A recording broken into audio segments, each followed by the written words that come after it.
বন্ধুরা, ইন্ডিয়ান আর্মির তরফ থেকে প্রতি বছর ইন্ডিয়ান আর্মির ভ্যাকান্সি বার হয়ে থাকে। আগে তোমাদের পার্মানেন্ট ছিল, এখন তোমাদের অগ্নিবীর করে দেওয়া হয়েছে, অর্থাৎ অগ্নিপথ স্কিম লাগু হবার পর থেকে অগ্নিবীর করে দেওয়া হয়েছে।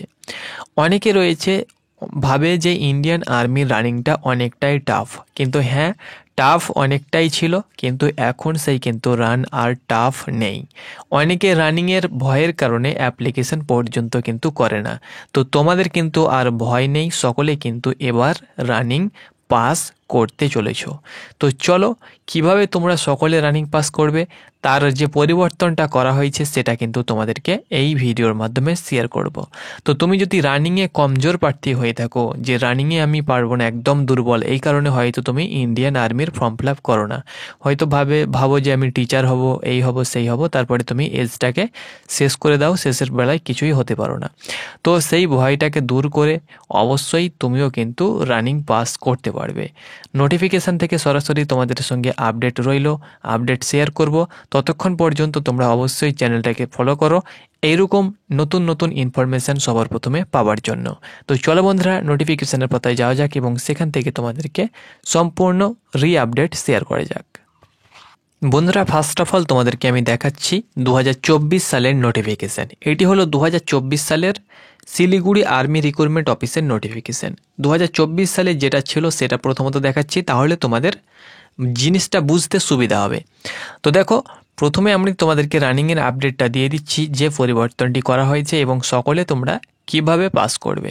তো দেখো, 2024 সালে যে রানিংয়ের যে তোমাদের সময় ছিল, সেই সময়টা কতটা ছিল এবং এই বছর যে সময়টা সেটা কতটা রয়েছে, সেটাই জানলেই তুমি কিন্তু অটোমেটিক্যালি পাস করে যাবে।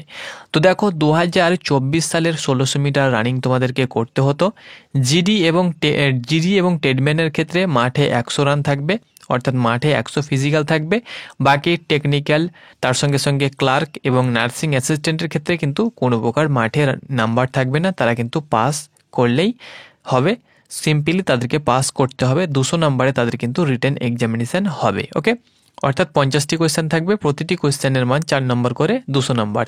আর জিডি এবং টেডম্যানের ক্ষেত্রে 50টি কোয়েশ্চেন থাকবে, প্রতিটি কোয়েশ্চেনের মান 2 নম্বর করে, 100 নম্বরে রিটেন এক্সামিনেশান হবে। ওকে, তো দেখো, এর আগের বার যে রানিংয়ের লাস্ট টাইম ছিল, প্রথম গ্রুপের অর্থাৎ এক্সিলেন্টের রানিং টাইম ছিল 5:30 পর্যন্ত এবং সেকেন্ড গ্রুপের রানিং সময় ছিল 5:45, অর্থাৎ 5:45 লাস্ট টাইম ছিল। এরপরে যদি কেউ রানিংয়ে ঢুকতো তাহলে তাকে কিন্তু বাদ দিয়ে দেওয়া হতো, অর্থাৎ 5:45 পর্যন্ত কিন্তু তোমাদের সময় দেওয়া হয়েছিল লাস্ট। এখানে নোটিফিকেশান মোতাবেক তোমাদেরকে আপডেট আমি দিচ্ছি। ওকে, 5:45 কিন্তু লাস্ট টাইম ছিল 1600 মিটার কভার করার জন্য।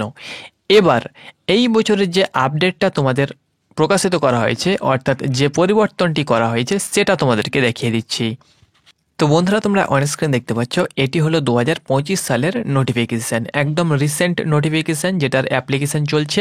10 এপ্রিল লাস্ট ডেট। তোমরা দেখে নাও, অনেকে কমেন্ট করে কি দাদা অগ্নিবীরের যে ভ্যাকান্সি বার হয়েছে তার লাস্ট ডেট কত? লাস্ট ডেট কিন্তু 10 এপ্রিল। এপ্রিল মাসের 10 তারিখের আগে কিন্তু তোমাদেরকে অ্যাপ্লিকেশান করতেই হবে। ওকে, তো দেখো, এই বছর রানিংয়ের সময়টা তোমরা একবার দেখে নাও। তোমরা নোটিফিকেশানের যে কোনো আর্মি রিক্রুটমেন্ট অফিসের নোটিফিকেশান তোমরা ডাউনলোড করে নেবে। নোটিফিকেশানের তোমরা পেয়ে যাবে, যেটা ফেজ 2তে থাকবে, সেটা হলো রানিংয়ের সময়টা তোমরা 11 নম্বর পেজে পেয়ে যাবে। তো দেখো, 5:45 তোমাদের সেকেন্ড গ্রুপ ছিল, এখন থার্ড গ্রুপ এবং 4 গ্রুপ, অর্থাৎ 6:15 পর্যন্ত এখনও দুটো গ্রুপ কিন্তু এখানে অ্যাড করা হয়েছে, অর্থাৎ 6:15 পর্যন্ত কিন্তু প্রার্থী নিবে। অর্থাৎ এখানে তোমরা অনস্ক্রিন দেখতে পাচ্ছ প্রায় কত মিনিট বাড়ানো হয়েছে।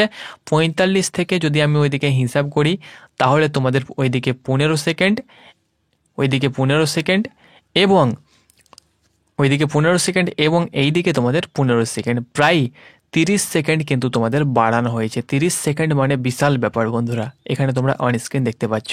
অর্থাৎ 5:45 থেকে 6 মিনিট থার্ড গ্রুপ এবং 6 মিনিট থেকে 6:15 পর্যন্ত কিন্তু তোমাদের 4 গ্রুপ, অর্থাৎ 6 মিনিট 15 সেকেন্ড যদি তোমাদেরকে সময় দেয়, অর্থাৎ ডাব্লিউবিপিতে কিন্তু 6:30 পর্যন্ত সময় থাকে, আর সেখানে তোমরা আর্মিতে সময় পেয়ে যাচ্ছ 6 মিনিট 15 সেকেন্ড। তাহলে তোমরা হিসাব করো কতটা তোমরা রানিংয়ে সফলতা এবার কিন্তু পেতে চলেছ। অর্থাৎ রানিং যতটা তোমাদের টাফ ছিল ততটা কিন্তু তোমাদের টাফ কিন্তু আর নেই। যারা টেকনিক্যাল ক্লার্ক এবং যারা নার্সিং অ্যাসিস্ট্যান্টের প্রার্থী রয়েছে, তোমরা 6:15 মধ্যে প্রবেশ করলেই হয়ে যাবে।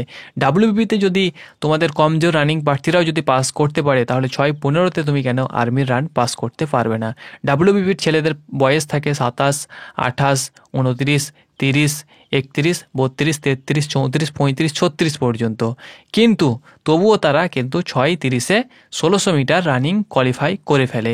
তো তোমাদের বয়স যদি 21 বছর, 17 বছর, 18 বছর, 19 বছর হয়, তাহলে তোমরা কেন 6:15তে রানিং কোয়ালিফাই করতে পারবে না? সেটা তোমরা অবশ্যই কমেন্ট বক্সে জানাও। যদি তোমরা এই সময়ের মধ্যে রানিং কোয়ালিফাই না করতে পারো, তাহলে সেটা কিন্তু তোমাদের দুর্বলতা। ওকে, ইন্ডিয়ান আর্মির তরফ থেকে তোমাদেরকে যতটা সুযোগ কিন্তু দেওয়ার তারা কিন্তু দিচ্ছে। এইরকম সুযোগ কিন্তু বিগত ইতিহাসে সর্বপ্রথম কিন্তু তোমাদের এই বছর পরিবর্তন করা হয়েছে। এই বছর টপ 3 পরিবর্তন করা হয়েছে। প্রথম তোমাদের রানিং পরিবর্তন করা হয়েছে, 2 নম্বর হলো বাংলায় পরীক্ষা, 3 নম্বর তোমরা 2টো পোস্টে অ্যাপ্লিকেশন করতে পারবে, 4 নম্বর তোমাদের যেটা আরও একটা পরিবর্তন সেটা হলো তোমাদের 5খানা সাবজেক্টে 33 নম্বর থাকলেই কিন্তু হবে। অর্থাৎ তোমাদের 7খানা সাবজেক্টে স্কুল বোর্ডের আর 33 লাগবে না, 5খানা সাবজেক্টে 33 থাকলেই হবে। তুমি স্কুল বোর্ড, মাদ্রাসা বোর্ড, এনআইএস বোর্ড বা সিবিএসসি বোর্ড, যে কোনো বোর্ড থেকে তুমি যদি 5খানা সাবজেক্টে তোমার 33 থাকে, তাহলেই তুমি কিন্তু এই বছর অ্যাপ্লিকেশন করতে পারবে। তো দেখো, 4 বড় বড় পরিবর্তন কিন্তু যেগুলো পরিবর্তন করার সেগুলো কিন্তু তারা পরিবর্তন করিয়ে দিয়েছে। তো সিলেকশন কিন্তু তোমার হাতের একদম মুঠো হয়ে গিয়েছে। একটুকু পড়লেই তুমি কিন্তু সিলেকশন অনায়াসে ছিনিয়ে নিতে পারবে। তো আশা করি তোমাদেরকে বোঝাতে পেরেছি। ধন্যবাদ।